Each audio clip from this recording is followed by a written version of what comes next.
Look on the screen. Zambia and DR Congo surrendered the supply chain and production of copper and cobalt to American control. So here's the video. I'm going to go ahead and make it a little larger.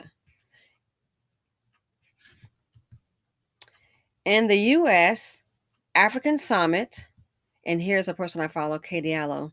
In the U.S. African Summit, a memorandum was signed that will have the governments of Zambia and DR Congo surrendered the supply chain and production of copper and cobalt to American control.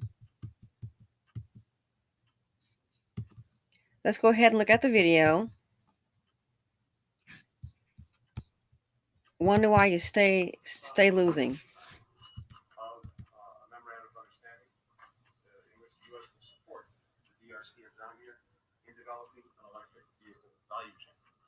I really want to commend the DRC and Zambia and their governments for their leadership vision in developing an electric vehicle battery council. This is the future, and it is happening in the DRC and Zambia. The DRC produces more than 70% of the world's cobalt. Zambia is the world's sixth largest cobalt producer, and the second largest cobalt producer in Africa. Global demand for critical minerals is going to skyrocket over the next decades. The plan to develop an electric battery supply chain opens the door for U.S. and like-minded investment to keep more value added in Africa. Electric vehicles help reduce carbon emissions. They support the global response to the climate crisis. This memorandum of understanding that we're about to sign signals the support by the U.S. government for what is a very important project. Different government agencies, USAID, Commerce, the UK Development Agency, are exploring technical assistance for the EV supply chain. Our Exim Bank, the Development Finance Corporation, will be exploring financing and support mechanisms for investment in African electric vehicle value chain. So this is, I think, an important moment to take note of a truly important initiative for the future, not only of the DRC and Zambia, not only for Africa, but potentially for the world, as more than anything, we're together combating the climate crisis, together in developing new renewable sources of energy, together also in building out economies for the future. This is a part of it. So it's an honor to be with my colleagues to be able to sign, and it's an honor to have the presidents here with us. Somebody is always getting paid. Somebody always can play. Because here's the thing that I'm trying to understand. If they, in Zambia, if they're trying to create an EV, okay, and for batteries, I'm not understanding why would they need to surrender the supply chain and production of copper and cobalt? You can't do it yourself? It's like someone asked me when they were talking about the Chinese going over to Africa. And it's like, I told a friend of mine, and I wasn't trying to be smart mouth. I said, the Chinese are over there for one reason, besides domination, the minerals, okay? The minerals. It's resources. Everybody's chasing resources. Well, except one group, collectively speaking, we know who that is. So I'm trying to understand. They're trying to get EV going over there, but why would you surrender the supply chain for copper and cobalt to American control? No one gets anything for free. There is no free lunch. It's just not. And you look at this. I thought about the story where those black women were trying to raise those businesses, and who did they meet the opposition with? Of course, it'd be a black man on the city council. You wonder why you don't have anything. Your leaders, take me to your leaders. I think the heck not. Take me to your oppressor. Why would you need to surrender it? Copper and cobalt. Let me guess. Maybe someone's getting some money on the back end. Not accusing, just guessing.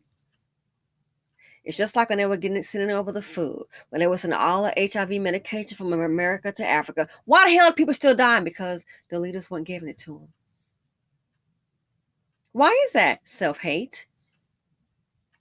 I don't care if it's from Africa to the United States. The behavior, quiet as it's kept, the behavior is the same with these men collectively. From Africa to from Africa to the U.S., it's the same dust. Now, people want to know about who hired the Cynthia Villagomez at Winston-Salem University. Boop! Look on the screen. Elwood Robinson. His email is supposed to be, let's see, robinsonel@wssu.edu. The same phone number I believe I called. It looks like it, area code 336-750-2041.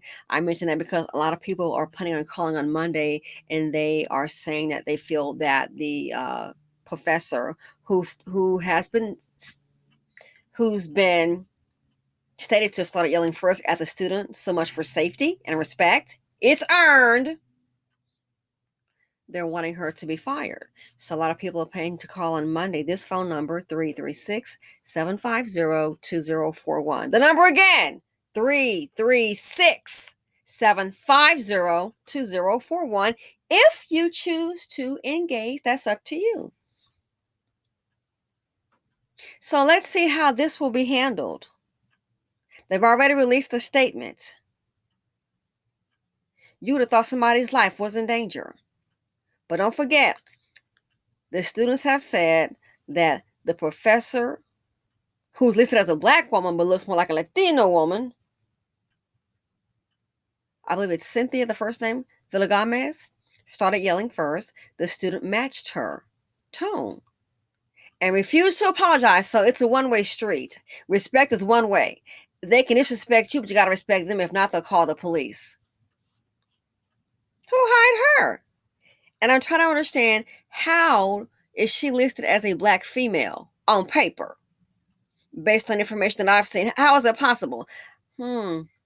Something sounds kind of fishy to me. But this right here, for all the mammies, you've been holding these men up collectively for how long? And I don't see the progress. Regression, maybe? I don't see the progress. Where is it? Where is it? Something is wrong here.